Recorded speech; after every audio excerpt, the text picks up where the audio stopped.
መጽሐፈ ሲራክ ምዕራፍ 9 ስለ ሴቶች የተሰጠ ምክር።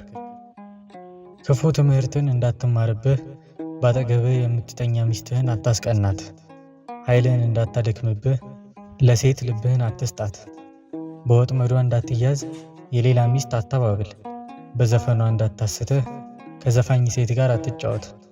ፈቃዷ እንዳያስትህ ድንግልን አትቆንጥጣት። ርስትህን እንዳታጣ ለአመንዝራ ልቦናህን አትስጣት። በከተማዎቹ መንገድ ዙሪያ አታማትር፣ አደባባይዋም አያስትህ። ከመልከ መልካም ሴት ዓይንህን መልስ፣ የሌላ ሚስትም ደም ግባቷ አያስጎምጅህ። በሴት ደም ግባት የሳቱ ሰዎች ብዙዎች ናቸውና፣ ስለዚህ ነገር ፍቅሯ እንደ እሳት ይነዳል።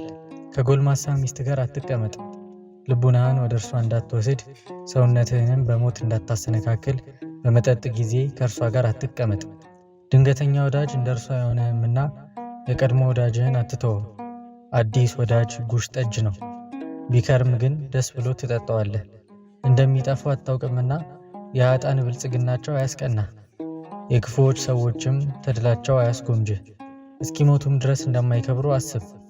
በሞት ከሚቀጡ መኳንንት ፈጽመህ ራቅ። ሰውነትህን እንዳታጠፋ የሞት ጥርጥር አያግኝህ። ነገር ግን በወጥመድ መካከል እንደምትሄድ በገደልም መካከል እንደምትመላለስ ወቅ። የተቻለህን ያህል ለባልንጀራ መልካም አድርግለት፣ ከጠቢባንም ጋር ተማከር።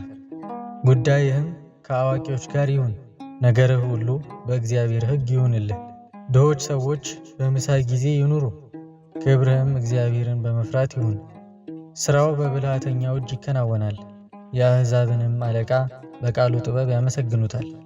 ተናጋሪ ሰው በከተማው አስፈሪ ነው፣ ከቃሉም የተነሳ ፈጽሞ ይጠላል።